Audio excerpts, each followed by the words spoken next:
money. Here comes the money. Here we go. Money talk. Here comes the money. Money, money, money, money. Dollar, dollar. Dollar, dollar. Olá, eu sou a Bárbara Barroso, sou especialista em finanças pessoais e educação financeira e sejam bem-vindos ao Money Bar, o podcast de finanças pessoais onde falamos sobre dinheiro de forma descontraída e descomplicada. E para todos aqueles que estão a ouvir este podcast pela primeira vez, vou pedir para subscreverem onde estiverem a ouvir para não perderem todas as novidades. E o tema que vos trago hoje é... Já viram no título, não é? Por isso é que estão a ouvir. O que vos trago hoje é um daqueles temas que eu considero mais importantes, sobretudo para quem quer atingir o sucesso financeiro, para quem almeja a liberdade financeira. E esta, digamos que foi a base que revolucionou a minha forma de pensar os investimentos, de olhar para o dinheiro há vários anos, quando eu li um livro. E falo do quadrante do fluxo de caixa designado por Robert Kiyosaki no seu livro Pai Rico, Pai Pobre, um livro que eu recomendo sobretudo para quem está a começar, e eu sei que está esgotado em quase todo lado, mas é um livro que eu recomendo para quem está a começar a interessar-se pela área de finanças pessoais e investimentos, para quem já leu, que releia, porque eu sou daquelas pessoas que eu leio, aponto, tiro notas, não é só ler os livros, e se calhar se fosse só ler eu conseguia ser mais rápida ainda a ler livros. Aliás, é uma coisa que já agora eu aproveito para fazer esta referência, porque eu acho que é uma boa reflexão, que nós hoje em dia parece que andamos todos aqui a competir uns com os outros. Eu agora tenho aqui uma corrente de amigos e amigos de amigos, que parece que é um challenge sempre, desculpem lá, pardon my French, mas parece que é a minha maior que a tua. E porque quantos livros, no outro dia perguntava-me um amigo de um amigo, quantos livros é que tu lês por mês? E eu não sei, depende. Sim, mas a que ritmo? Não sei, eu não ando propriamente a contar. Posso ler muitos, posso ler poucos, posso numa semana conseguir ler 2, 3 livros, como me acontece, sobretudo quando estou de férias, não é? Porque consigo dedicar-me muito mais à leitura, como de repente posso no mês ler só 1 ou 2 livros, que se calhar para algumas pessoas já é muito, mas... That's not the point. Quer dizer, esta coisa de eu agora estou a ler um livro por semana, o meu objetivo são 50 ou 52. Ótimo, fantástico. Eu acho mesmo super interessante as pessoas desafiarem-se e porem objetivos para si, mas para que andam a tentar competir uns com os outros? Ok? Don't do that. Go! Ok? Façam a vossa coisa, a vossa cena e stick with that e não andem a competir com os outros. Não faz sentido, porque parece que querem competir no sentido de eu sou melhor do que tu e ninguém é melhor que ninguém. Pronto, atalho foi-se feito, vamos prosseguir então para aqui para a parte de uma reflexão sobre o Pai Rico, Pai Pobre, mas eu quis me centrar muito neste quadrante, porque ele foi relevante para mim no início. E há muita gente que tem começado a ouvir este podcast e que eu percebo que estão no início, que não têm muita experiência na área dos investimentos, têm vindo muitas perguntas, mas toda esta base é importante perceber como é que os investimentos funcionam, como é que deve ser a distribuição, como é que nós devemos olhar para as despesas, para as receitas. Daí que mesmo que eu já tenha feito uns episódios com alguns produtos de investimento e irei continuar a fazê-los, vou voltando sempre aqui à base, porque eu acho que a base deve ser sólida. E portanto, este é um livro que eu recomendo. Porquê? Porque é um livro que vai sobretudo abrir a mente, que vai pôr a pessoa a pensar de uma maneira diferente e disruptiva. Por isso é que eu acho que não é um livro que se deva ler uma única vez, e eu há pouco falava da questão de tirar os apontamentos e as notas, e às vezes voltar às notas e trocar algumas impressões, inclusivamente com outras pessoas.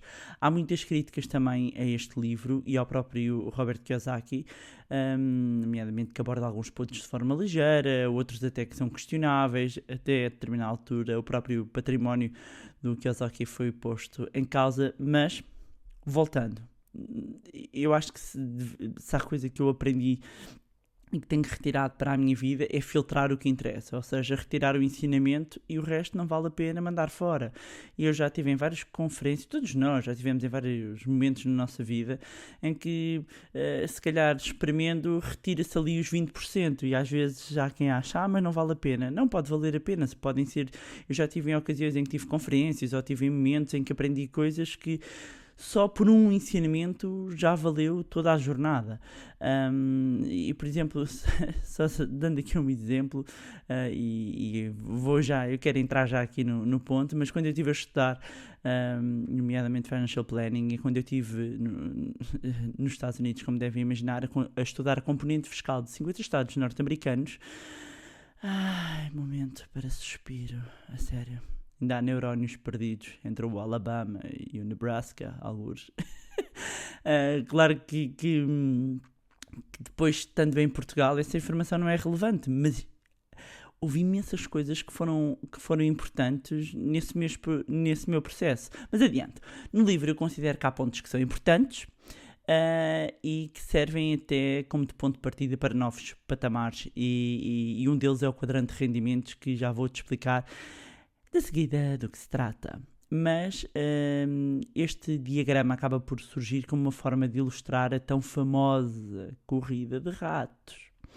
E o que é que significa a corrida de ratos na vida financeira?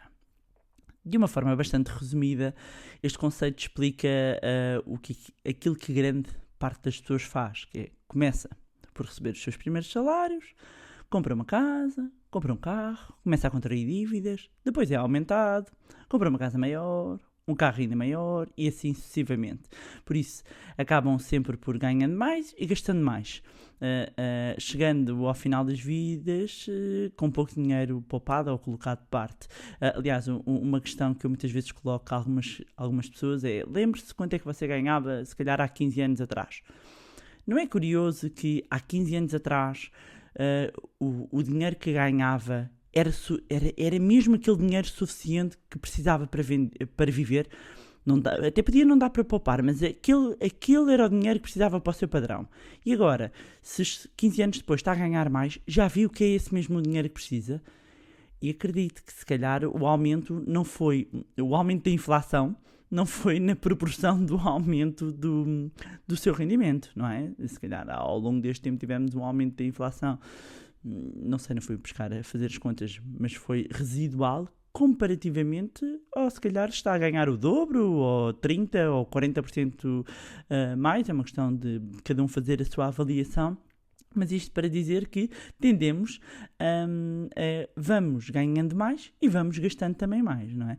Este é um padrão muito comum na classe média, ou seja, conforme os ganhos financeiros, os gastos aumentam, as dívidas aumentam, a casa aumenta, as contas ficam mais caras e basicamente está sempre a correr atrás do dinheiro. E é essa a ideia da corrida dos ratos, ou seja, uma vez que em termos figurativos, quem está nessa corrida é como se fosse um pequeno hamster preso numa daquelas rodinhas em que corre e não sai do mesmo sítio. Fatality. Infelizmente esta é uma situação muito comum, até porque ninguém nos ensinou a pensar de maneira diferente.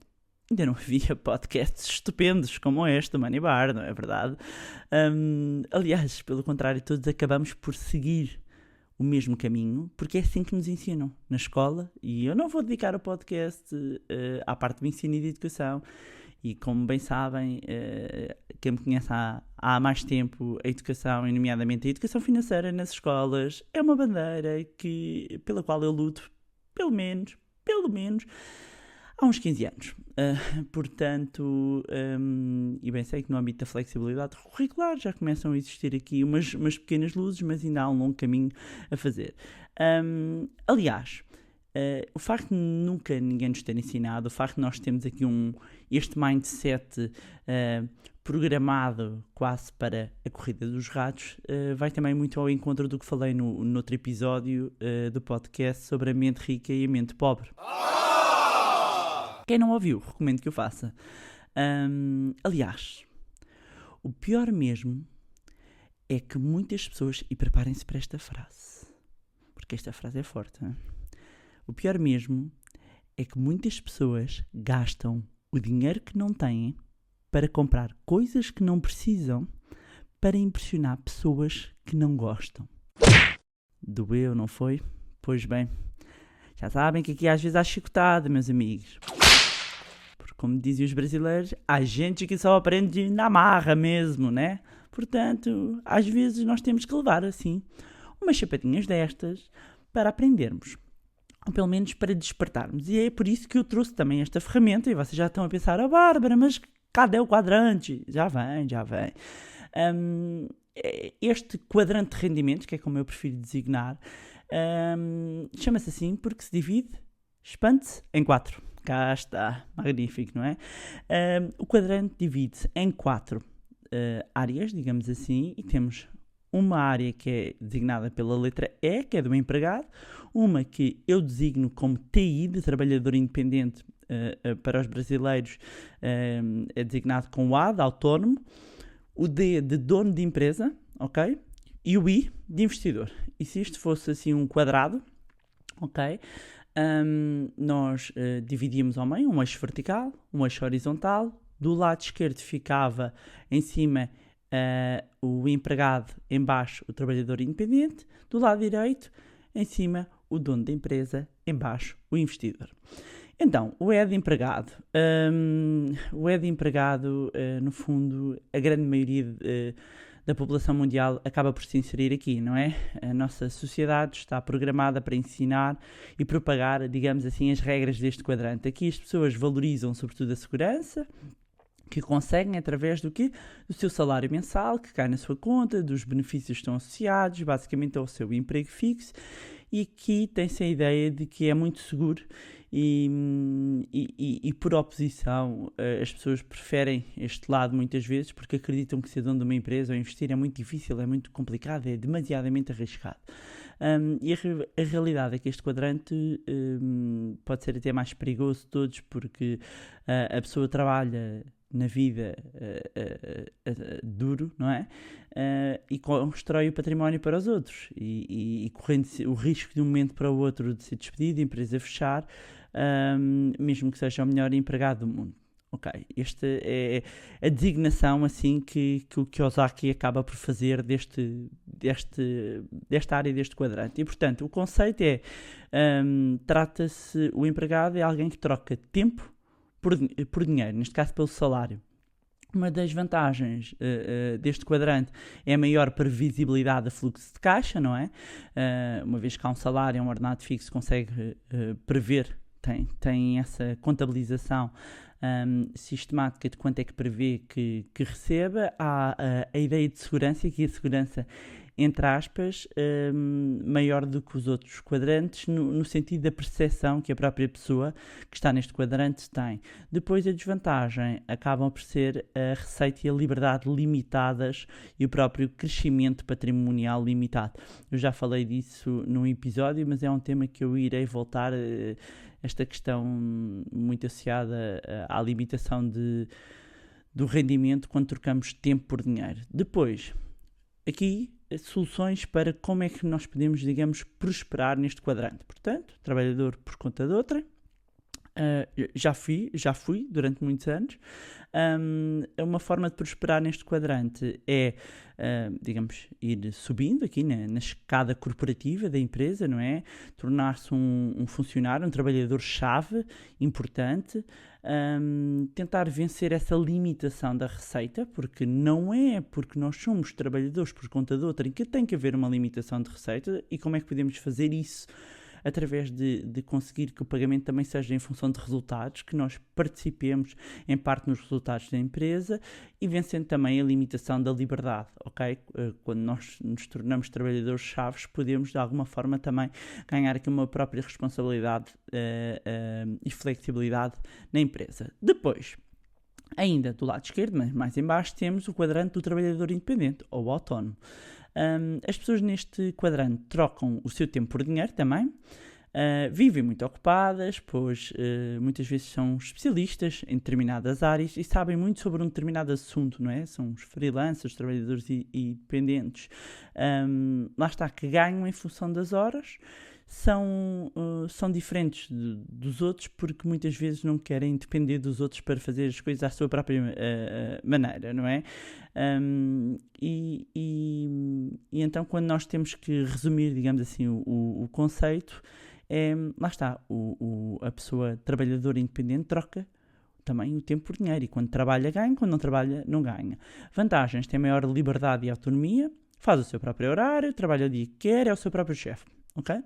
Desvantagens: tem menor previsibilidade do fluxo de caixa, ou seja, que o fluxo de caixa é de recebimento de dinheiro, maior dificuldade em escalar a receita e fazer crescer mais rapidamente o seu património. Porquê? Porque se está dependente do seu trabalho, ou seja, não tem muita hipótese de escalar, porque pode aumentar o número de horas que trabalha, aumenta o valor que cobra por hora, mas chega um momento em que torna-se difícil. Como é que pode prosperar neste quadrante?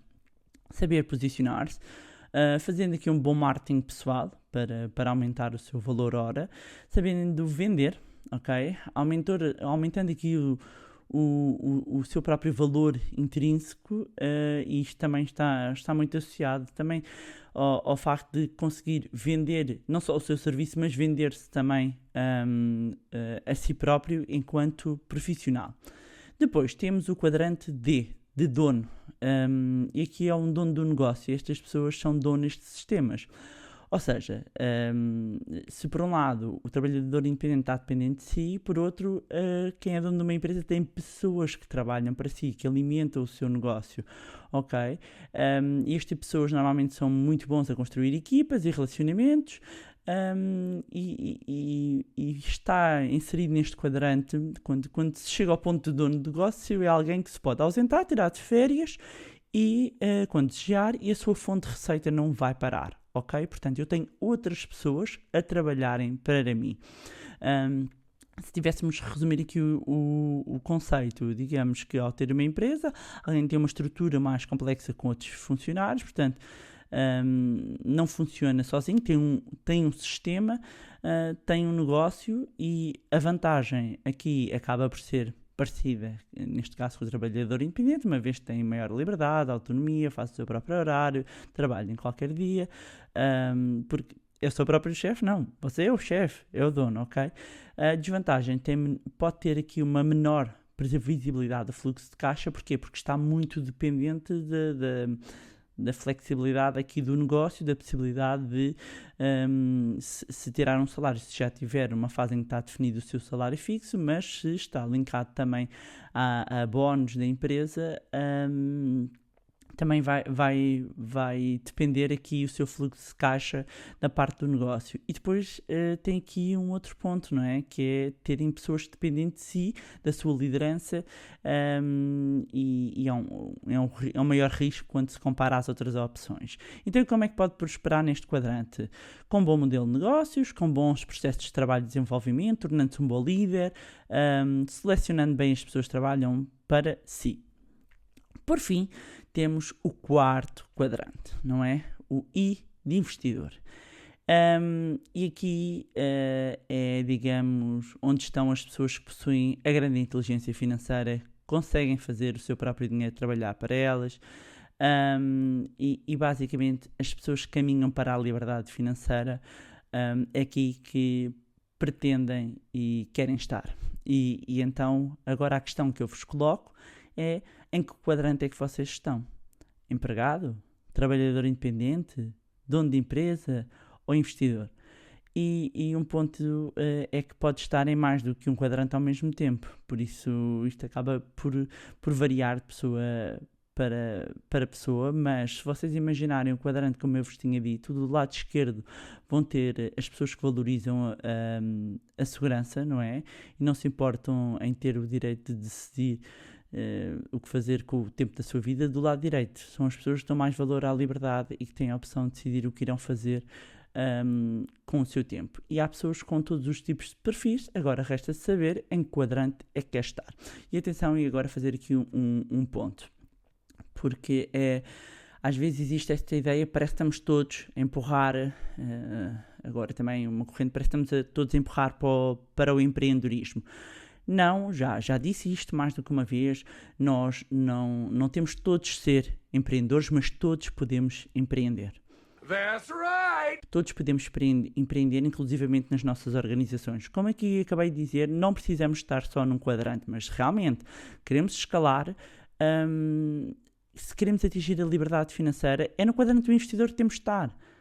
Ok? Porquê? Porque se eu tiver dinheiro a trabalhar para mim, o trabalho que eu não vou ficar em casa à sombra da bananeira, não é? Aqui a questão é, eu tenho liberdade para fazer o que eu quiser. E o que eu quiser até pode ser montar um negócio, ok? Portanto, eu de repente posso estar em 2 quadrantes. Portanto, a questão é não estar dependente do tempo para escalar a minha vida financeira e eu ter a liberdade financeira para fazer, então, aquilo que eu mais gosto. Mas, para isso, também é importante perceber a diferença entre ativos e passivos. E este é também um grande ensinamento do livro e eu prometo voltar a falar deste tema novamente. Mas aqui, e porque é que eu trago aqui? Porque ajuda a compreender os quadrantes e até a própria segurança, independência, liberdade e até a autonomia financeira que eu vos falei, que eu próprio implementei. E que se não sabem o que é que eu estou a falar, recomendo que vão ouvir o episódio 7. Yes, ma'am. Mas então de uma forma simples, e tenham calma, não vai ser uma aula de balanços, mas basicamente ativo, ok, nesta designação, é tudo aquilo que nos coloca dinheiro no bolso, e passivo tudo aquilo que nos retira dinheiro do bolso. Ok? Portanto, vamos imaginar aqui na nossa vida doméstica o salário é classificado como ativo e de repente o empréstimo que nós temos, os financiamentos, as contas acabam por ir no campo dos passivos. E é normal muitas vezes haver aqui uma confusão entre conceitos e é aqui que depois nós começamos a traçar muitas vezes as linhas que separam as mentalidades e a inteligência financeira. Porque, basicamente, quem tem mentalidade pobre gasta o seu dinheiro e gasta também o dinheiro que não tem, ok? Com endividamento. E na altura em que sai este podcast, temos numa semana de Black Friday, portanto, está ótimo para tocar neste tema, não é? E normalmente são pessoas que confiam num único ativo, que é o salário, e que isso dará para pagar todos os seus passivos.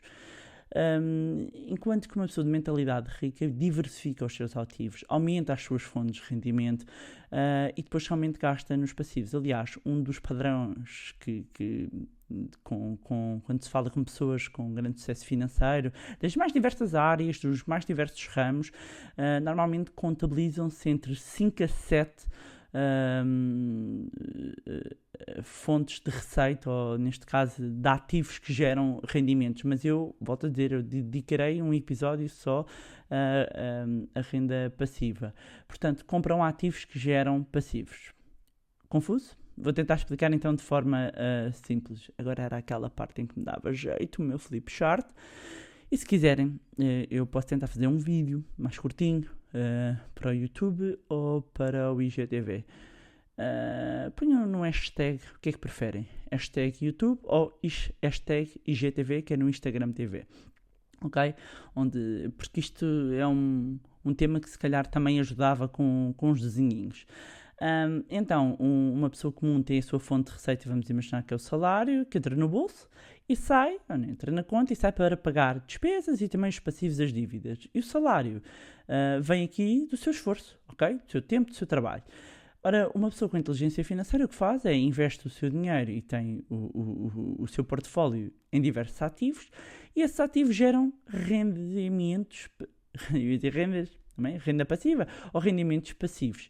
E são esses rendimentos que vão não só assegurar as despesas, como também as próprias dívidas, porque pode estar alavancado, não é? Alavancado no sentido em que eu tenho um crédito e depois de repente tenho uma renda passiva que me pague esse crédito. Vou dar um exemplo para tornar isto mais simples e vou dar um exemplo com o imobiliário, não é aqui aconselhamento nenhum em termos de imobiliário, eu só estou a dar o exemplo de imobiliário porque isto é um país de pessoas que gostam, os portugueses gostam muito do imobiliário e é fácil de entender. Portanto, vamos imaginar que eu tenho uma casa arrendada. Ok, vamos imaginar que eu quero, sei lá, comprar um carro qualquer, não é? Vou comprar um novo, vou encomendar um novo Tesla, um novo truck da Tesla. Estou a gozar, não é? Não vou encomendar. Mas agora que penso nisso, não. Mas vamos imaginar, eu estou a dar exemplos simples, atenção, faites attention, não é aconselhamento, ok? Até porque eu, apesar de gostar imenso de carros, o carro, em termos financeiros, é a pior compra que a pessoa pode fazer. No entanto, é possível comprar se for de forma inteligente. E agora vou dar um exemplo. Portanto, eu de repente tenho uma oportunidade de investir o meu dinheiro, eu invisto o meu dinheiro, sei lá, imaginem investir numa casa, posso ter endividamento ou não ali, aquilo gera-me uma renda e eu com essa renda, vamos imaginar que eu tenho uma renda, sei lá, de 700 e vamos imaginar que eu tenho uma prestação do carro de 300, ok? Então, não é o Tesla, ok? Outro carro qualquer. Até podia ser, dependendo da entrada. Bem, whatever. Carro 300, e estou a dizer o carro para parecer um bem, podia ser outra coisa qualquer, mas carro tem uma dívida, que tem um crédito associado, um empréstimo que tem uma renda, ou tem um renting de 300, e depois eu tenho um ativo que me gera uma receita de 700 e vamos imaginar líquidos. O que é que significa? É aquele ativo que vai gerar uma renda passiva para me pagar o meu passivo, que é a minha dívida, ok? Portanto, não é esforço do meu trabalho. E é isto que as pessoas financeiramente bem-sucedidas, os ricos, os milionários, é isto que as pessoas fazem, ou seja, para começar, pensam sempre em fluxos de caixa, ok? Pensam sempre em fluxos de dinheiro. Se de repente eu quero uma determinada coisa, seja uma viagem, quanto é que aquilo me vai custar por mês? Ok? E depois, qual é que é o meu ativo que me vai pagar aquele meu luxo? É isto. Não compram um bem de luxo, compram ativos que vão gerar rendimento para pagar os luxos. Quando já estão num patamar acima, não é? No início, quando estamos a construir aqui o nosso sistema de renda passiva, o objetivo é que primeiro, não é? Nos várias gradiências, por isso recomendo que vão ouvir então o podcast da segurança financeira, da liberdade financeira. Numa primeira fase eu estou a construir a minha renda passiva para ela gerar receitas para começar a cobrir parte das minhas despesas, depois as minhas despesas totais, depois as minhas essenciais e já os meus sonhos, as minhas essenciais dos meus sonhos e ainda eu continuar a investir, ou seja, a fazer poupança e a investir, e assim sucessivamente, ok? Mas como já disse, eu dedicarei um episódio apenas ao rendimento passivo. Se é um tema que vos interessa muito, já sabem, # rendimento passivo, eu ando a recolher aqui quais é que têm sido os temas preferidos. E, no fundo, como eu estava a dizer, é isto que faz quem está no quadrante dos investidores. É neste quadrante que se atinge a liberdade financeira, que se abandona a corrida de ratos. E, portanto, para sair da corrida de ratos, se eu tivesse que deixar assim 3 dicas, basicamente era começarem por refletir mesmo e perceberem bem o conceito disto, o que é isto da corrida de ratos, e perceberem qual é que é o vosso ponto atual no quadrante de rendimentos e mesmo na corrida, não é? Em que estágio é que vocês estão? Depois, número 2, definirem objetivos claros e concretos do que vocês pretendem atingir com metas de curto, médio e longo prazo. E por fim, estudarem sobre dinheiro e sobre finanças, aumentarem a vossa literacia financeira. E até mesmo a pensar nisso, deixa cá ver, eu estou aqui a pensar se já posso dizer isto ou não, não é? Quando o episódio for para o ar, será que o público já... Estou aqui a pensar. É que basicamente vêm novidades em termos de formação no Money Lab. Posso dizer só que vem uma masterclass para quem quer elevar a vida financeira para outro patamar. Portanto, fiquem atentos ao site Money Lab, ao meu blog www.barbarabarroso.pt e também às minhas redes sociais, nomeadamente no Instagram. Haverá novidades. Vão continuar a deixar a oportunidade passar ou vão finalmente assumir as rédeas da vossa vida financeira? E pronto, é isto que vos tinha para trazer em mais um episódio que pretende sobretudo abanar aqui alguns conceitos que considero essenciais para, lá está, construir uma base sólida para começarem a investir, para começarem a pôr o vosso dinheiro a render e como eu vos digo, é compreendendo as bases, é investindo na literacia financeira que depois nós entramos em ação, porque eu sei que há muita gente que está muito entusiasmada por estar a ouvir este podcast fabulástico e eu, a sério, eu estou felicíssima com o feedback que tenho recebido e sobretudo porque percebo que está a passar para vocês não só conhecimento, como o entusiasmo que eu tenho a falar destes temas, como para mim falar de dinheiro é muito bom, eu adoro, I love money, e o dinheiro é uma coisa boa e eu gosto imenso de investir. E eu acho que o dinheiro pode nos proporcionar coisas boas e que nos permite ajudar não só os nossos como aos outros. Aliás, como eu já disse noutro episódio, o dinheiro acaba por exacerbar aquilo que nós já somos, não é? E, portanto, se nós somos pessoas bem resolvidas, de bem com a vida, de bom fundo, o dinheiro só nos vai ajudar a nós chegarmos mais longe com isso. E o dinheiro é cool, ok? E a educação financeira e a literacia financeira não têm de ser aborrecida. E como sempre, volto a dizer, muito obrigada por todo o feedback. Podem continuar a enviar, porque eu gosto imenso de ter aqui o feedback e ajudam-me imenso também a definir aqui alguns temas que tenho estado aqui a escolher. Eu não tenho falta de temas, muito pelo contrário, estou a tentar escolher um caminho, pelo menos aqui no início, para servindo aqui quase de guia. E mais uma vez, não se esqueçam de subscrever o podcast, deixarem uma avaliação lá no iTunes, vão lá dar uns likeinhos no iTunes, please, para que mais pessoas tenham acesso a conteúdos de literacia financeira. Acompanhem o meu Instagram e já sabem, se gostaram do conteúdo e acham que vai ser útil para outras pessoas, sejam familiares ou amigos, partilhem. Quanto a nós, encontramos-nos no próximo Money Bar. Money! Here comes the money. Here we go. Money talk. Here comes the money. Money, money, money, money.